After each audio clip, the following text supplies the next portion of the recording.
All right, everyone, welcome to the Ravit Show. It's such a pleasure to have Peter Stubbe with me today, who's a Gartner peer community lead.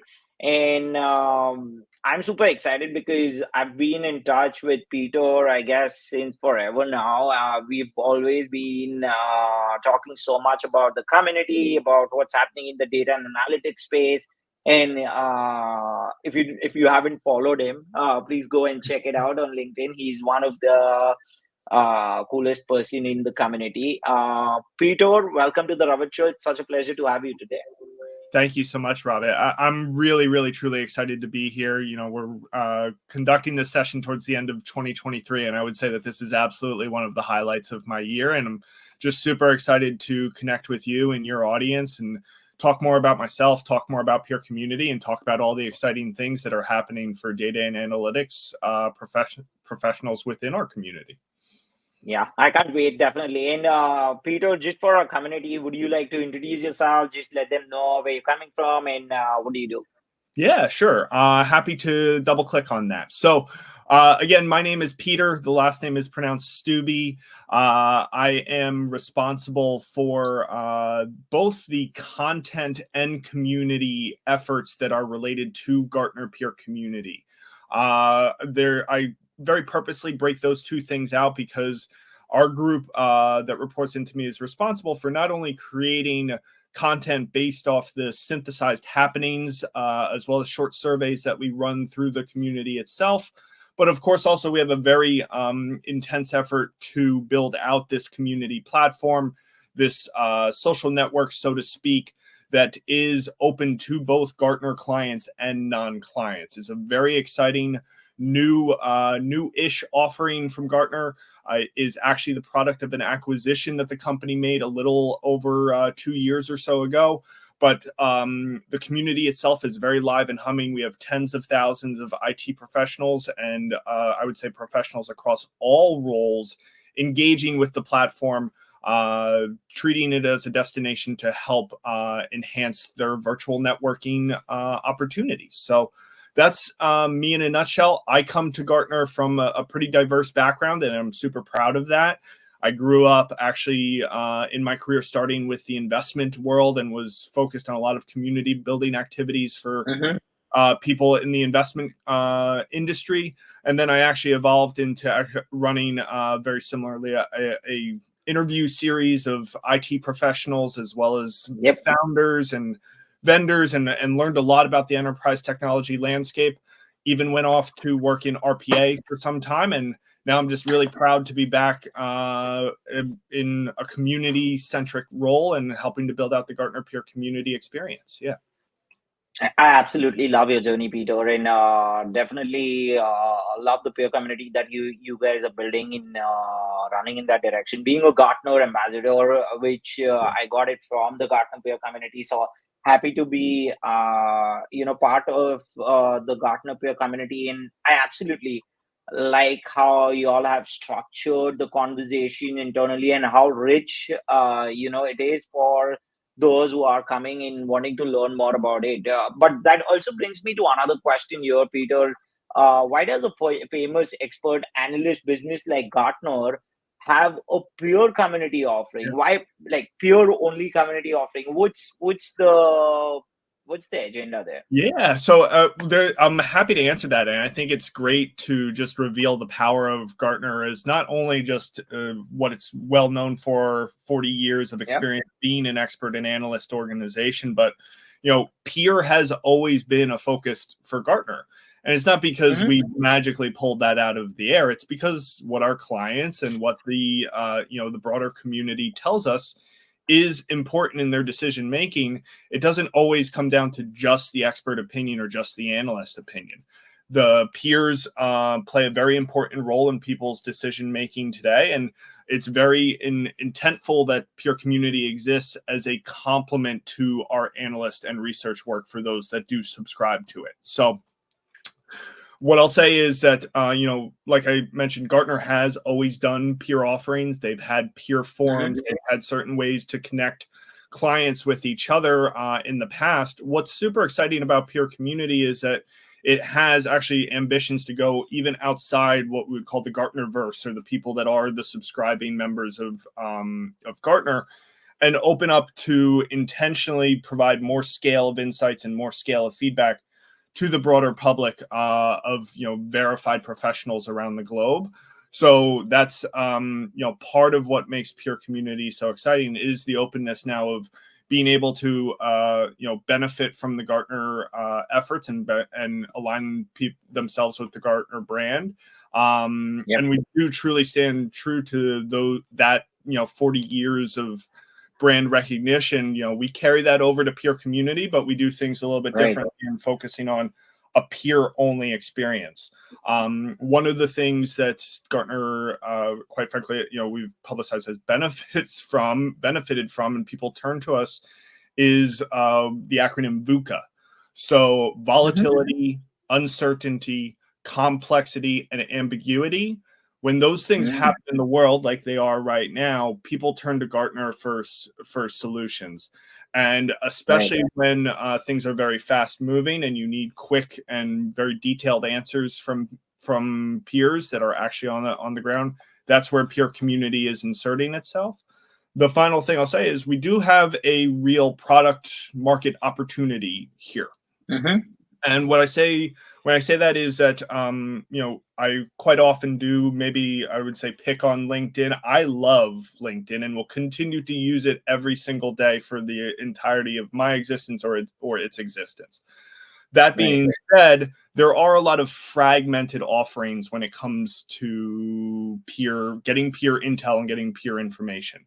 So what peer community is seeking to do is really kind of just bring the best of a variety of different social media platforms or different broader scale networking opportunities, in that allowing its users to have a safe and secure and a trusted environment where all the professionals are verified, allowing folks to ask anonymous questions, and also affording them the opportunity to get answers very fast. And when we say answers, we don't necessarily focus on the thumbs up or the great job type of answers. We focus more on the detailed, help me solve a problem. So those are kind of the reasons that Gartner is investing so much in peer and continuing to expand its peer offerings through peer community, as well as other platforms like Peer Insights for ratings and reviews. But I hope that answers your question. Yeah. 100%. I love it. And quick question just to follow up on that one. So if folks want to reach, join the community, do they have to pay anything, or how does it work? So there is no cost to be a member of Gartner Peer Community.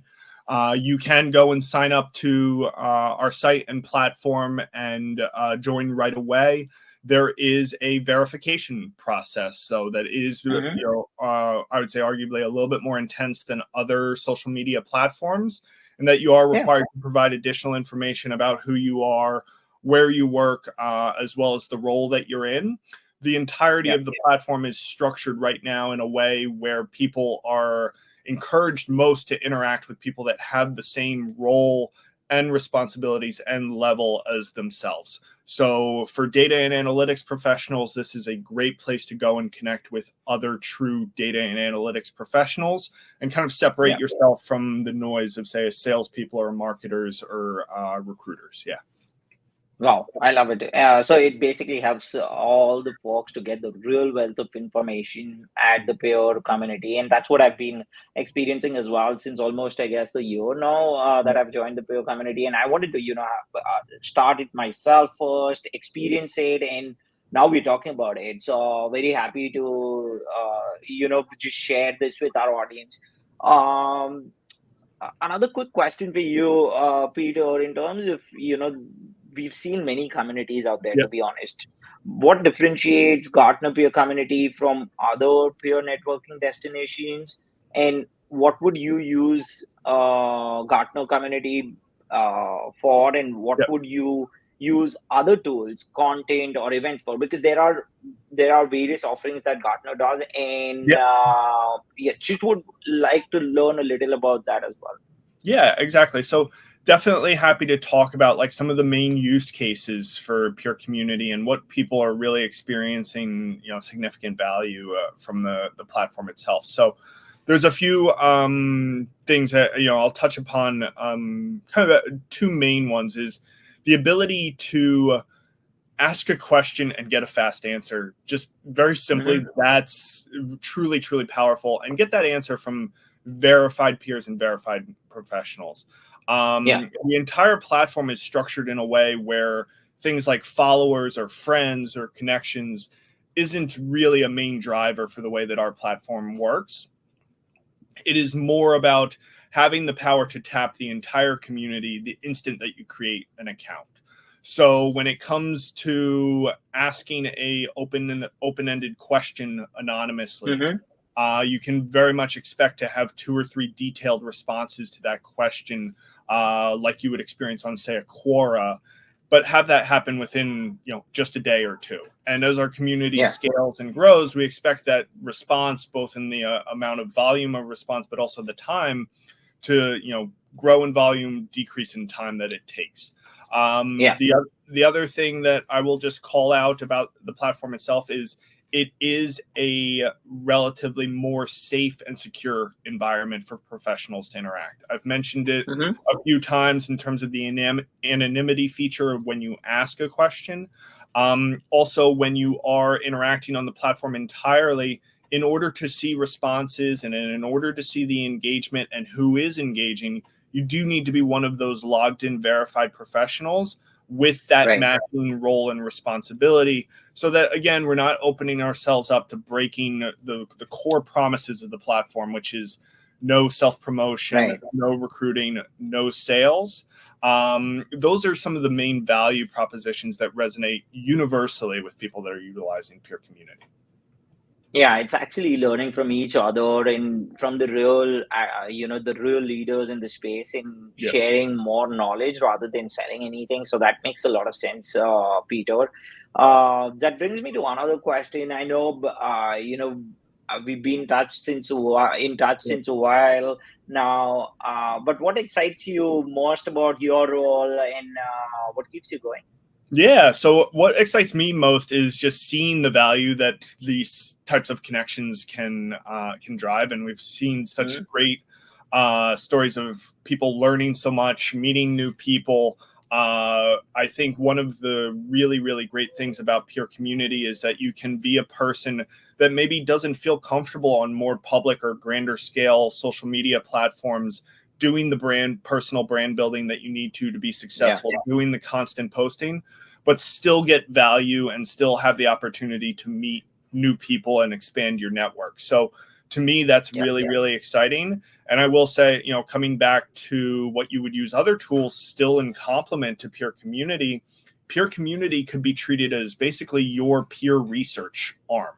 So if you are that type of person that is like yourself, Ravit, or the other content creators in our networks, peer community is a great place to go to source insights. You can very, very fast get qualitative feedback to your open-ended Q&As, but then even get peer data from quite literally hundreds of poll respondents in that verified role in a very fast form. And you feel free to use that data and feel free to use those insights in public forums. Yeah, no, I think this is amazing and great insights. Thanks for sharing that, Peter. I know, we're just around the corner. 2024 is just year.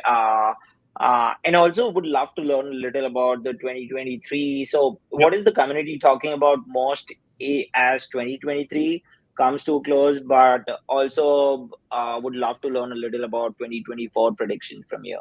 Yeah. And knowing that we were going to be chatting today, Ravit, I did take some time to kind of scroll through the platform and start to kind of figure out maybe some takeaways from how 2023 began. There are posts popping up about people sharing their reflections on 2023, as well as we're starting to figure out what people are talking about for 2024. So I would highlight that as we began the year in 2023, people were constantly saying that speed was their number one priority when it came to data and analytics projects. trying to identify things to help enable them get faster time to value, get their use cases across the finish line. That was what people were talking about most.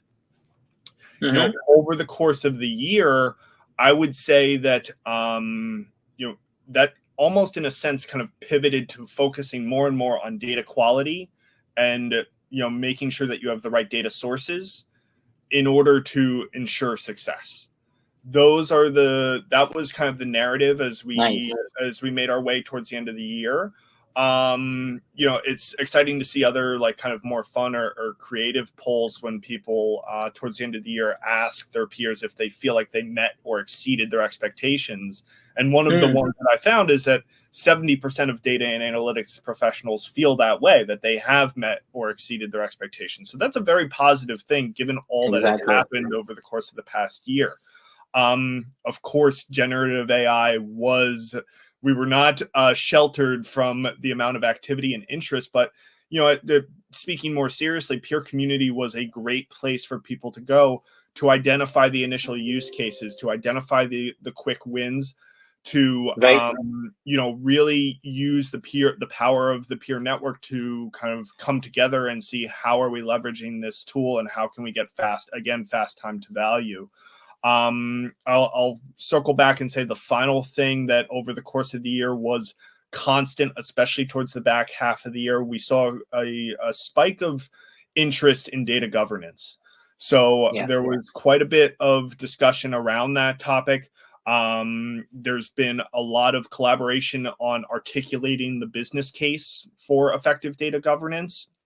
So those are some of the conversations that are not only trending, but the types of things that you can expect as a data and analytics professional to find already in peer community. Now, as we look out to 2024, things are starting to crystallize and take shape. We have some people posting about what their resolutions are for 2024 related to their data and analytics practice. I thought it was interesting to see that given the environment that we are in, given the choice between cost savings efforts and new innovations, an overwhelming number of the community members are right now choosing a pathway of new innovation. So, be damned the financial gloom and doom and gloom that you may be hearing in headlines. People are still focused on new innovations. The final thing that I'll share for 2024 that seems to be constant across even data and analytics professionals, but the entire community, is talent management, burnout, just retention of employees, and just focusing on strategies to help make your staff happy is something that has been really trending as of late and going into 2024. I love it. And Peter, one last question for you. I know there's first of all, thanks for sharing about how generative AI was spoken at length in the peer community, but not only just that, connecting the dots with data governance with generative AI. There's a lot of data coming in, so data governance kind of also comes into the play. So it's all connected in makes all sense. So thanks for sharing that. Also, if folks want to go and reach out to you, learn more about Gartner peer community, where can they do that? Yeah, sure. So I am, like I said, still very much a LinkedIn enthusiast, and even though I'm building a peer network or professional network of our own, am very accessible via LinkedIn. We do have a full team of community managers that you can find on LinkedIn as well, that you're welcome to reach out to directly. But otherwise, the best way to reach me directly is on LinkedIn. You will also see me in and around the Gartner peer community, but we try to make it an entirely peer-led place. So Gartner intervention and Gartner interactions are actually something that we try to avoid. But other than that, I would happily make myself available to conduct a demo or talk about the more specific use cases or more specific insights that anybody within your entire network would be interested in, Ravit. I will also call out that we're very proud to have you as an ambassador of Gartner peer community. you represent the top 1% of our community, not only in terms of your ability to reach the data and analytics professional audience, but more importantly, the contributions that our ambassadors make to the platform itself. So I will say that is a open door, and we are actively recruiting for additional ambassadors for those that want to meet that call. It is an application process. We do prioritize people that have either existing followings or senior level roles, or just folks that could really, again, be representative of the top 1% of our platform. But we do encourage applications there. And, the main thing that we assess is your enthusiasm and willingness to be a contributor and evangelist of peer community. So would love to talk to anybody that's not only interested in just being a general user of peer community. We welcome those folks. But if you'd like to be an ambassador, I'd happily, talk to anybody about that program as well. Thank you, Peter. That's awesome. And definitely, I love to be in the peer community, and obviously the quality of people and the leaders that a peer community has keeps us glued to something that you all are building. Yep. And everything that we can learn on daily basis from peer community, it's always helpful in our day-to-day gig as well, when we're talking to people. And then we have the real insights as well through the polls that we can Yep. see, and we can present it. And with all the audit that you all do before bringing on someone on the peer community or bringing on an ambassador is truly amazing, because it's all verified. We know there's no bot. Yep. These are real leaders who are sitting in there, and there are even a lot of decision makers who kind of sit in there and learn a lot from the community and even contribute. So thanks once again for doing this. This was great, and it was such a pleasure to host you in the Ravit Show. I'm pretty sure we'll have many more of these sessions. I'm planning for Gartner Orlando, Gartner London, and many other events that y'all are doing. So definitely looking forward to catching up with you soon. Definitely. Really excited, and I would love to one day meet you in person, Ravit. And one of the things that is super exciting about peer community as well is that it is becoming the engine for helping to nurture interactions both on-site at Gartner destination conferences as well as off-site for those that might not be able to attend or are interested in the types of live polling and interactions that are happening at Gartner conferences. So all users can log in and create an account and see the related activity that's happening at Gartner conferences over the course of the year. So definitely more to come on that front. And I think it's going to be an important part of us scaling the platform entirely, and a great way to deliver value of the conversations that happen at Gartner conferences to people around the globe, and keep those conversations going and keep them continuous over the course of time. Yeah, no, I love it. And truly amazing stuff that you're doing, Peter, you and your team, and how you have brought the community together. Can't wait, and can't wait to definitely meet you in person. So thanks once again for visiting the Ravit Show. It was such a pleasure to have you here. For all the things that you mentioned, I'll be sharing the links with our community. So folks who are watching us, y'all can actually find the links in the comments, or y'all can reach out to Peter or me directly if you have any other questions. Right, Peter? Great, Ravit. And I'll share with you those links to those things that I reference around the interesting topics of data governance, generative AI, and everybody's priorities going into 2024. And I encourage your network, and I'm excited to see new parties interacting with those posts and developing new relationships with peers. Yeah, awesome. This is great, Peter. Thank you once again, and I'll see you soon. All right. Thanks so much.